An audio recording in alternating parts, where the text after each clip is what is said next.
बिस्मिल्लाहिर्रहमानिर्रहीम। बड़े अफसोस की बात है कि बावजूद इसके कि हमारे चीफ जस्टिस ने जब ये उनके कहने पे ये तारीख मुकर्रर कर दी प्रेसिडेंट ने और इलेक्शन कमीशन ने 8 फरवरी की, तो उस वक्त उन्होंने कहा था कि कोई भी शख्स या कोई भी इंस्टीट्यूशन इस किस्म का बयान ना दे या इस किस्म की बात ना करे जिससे कोई बहाम पैदा हो कि इलेक्शन ना होने के इम्कानात के बारे में कोई भी बात ना की जाए। लेकिन अफसोस की बात है कि ऐसी बातें होना शुरू हो गई हैं और उसकी मुख्तलिफ तावीलात भी दी जा रही हैं।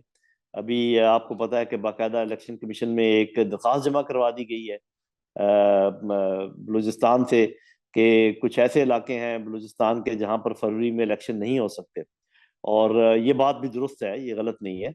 और कुछ ऐसे इलाके केपीके में भी हैं जहां पर के इलेक्शन इतनी सर्दी में नहीं हो सकते, लोग घरों से बाहर नहीं निकल पाएंगे।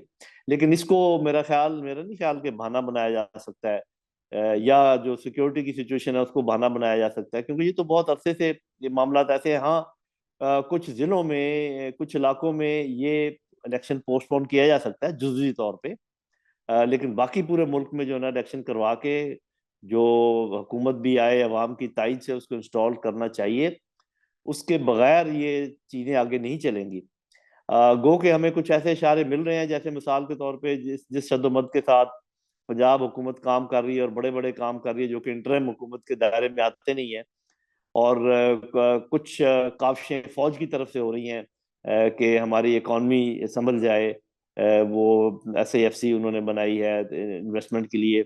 उसके अलावा आपको पता है कि एग्रीकल्चर में और मादनियात में और IT के सिलसिले में वो काफ़ी कोशिश कर रहे हैं, इंटरिम गवर्नमेंट भी उसमें लगी हुई है।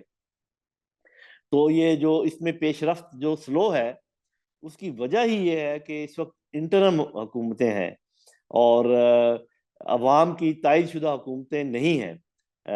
मैं प्रोविंसेस और सेंटर की बात कर रहा हूँ। तो वो ये जो बाहर के लोग आपके साथ MOU कर रहे हैं, आपके साथ वादे कर रहे हैं, वो कभी भी पूरे नहीं होंगे। वो सरमाया आएगा नहीं हकीकतन, जब तक कि दो बातें नहीं हो जाती। पहली बात तो एक अच्छी जायज़ बात है कि जब तक कि इलेक्शन नहीं हो जाते और एक मुकम्मल तौर पे आवाम की तायद शुदा हुकूमत नहीं आ जाती। ये मैं बार बार कह रहा हूँ, अवाम की तायद कुनंदा, ना कि किसी और की तायद कुनंदा हुकूमत जब तक नहीं आ जाती आपके कोई इन्वेस्टमेंट नहीं करेगा। या दूसरी बात यह है कि बाहर की ताकतों को और अंदर के लोगों को ये पता चल जाए कि इलेक्शन होने ही नहीं है, खुदा ना खास्ता, और लंबा जो है ना कोई इंटरम सेटअप चलेगा या कोई और टेक्निकल सेटअप चलेगा, उस सूरत में भी इन्वेस्टमेंट आ सकती है। मैं बिल्कुल नहीं ये करता इस बात को प्रेफर कि दूसरी बात हो। पहली बात होनी चाहिए, वही हमारे लॉन्ग टर्म इंटरेस्ट में है।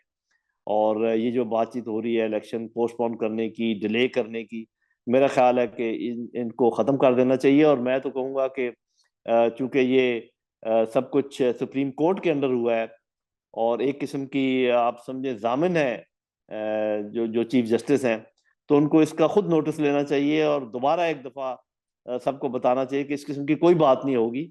अगर कोई जुजवी तौर पे एक आध जगह पे इलेक्शन मुलतवी हो जाए कुछ सीटों के ऊपर, 4 5 6 सीटें बस, वो ठीक है। इससे ज्यादा की इजाजत सुप्रीम कोर्ट की तरफ से बिल्कुल नहीं होनी चाहिए, वरना ये लोग उसमें जगह बनाकर आगे चल पड़ेंगे। तो मैं ये समझता हूँ कि ये आवाजें आ रही हैं। इनकी वजूहात जो है वो बस ये है कि एक बड़ी जमात को ये नजर आ रहा है कि उनकी दाल अभी नहीं गल रही, वो और वक्त लेना चाह रहे हैं। लेकिन पीपल्स पार्टी भी इस बात पर मुसर है कि इलेक्शन टाइम पर होने चाहिए, PTI भी इस बात पर मुसर है, बाकी और जमातें भी हैं। लेकिन कुछ जमातें ऐसी हैं जो कह रही हैं कि कुछ अर्सा के लिए इलेक्शन आगे पीछे हो जाए तो कोई फर्क नहीं पड़ता। तो साफ जाहिर है कि ये सबके अपने अपने इंटरेस्ट हैं। लेकिन पाकिस्तान का इंटरेस्ट इसमें है कि जो ऐलान हुआ है उसके मुताबिक इलेक्शन होने चाहिए।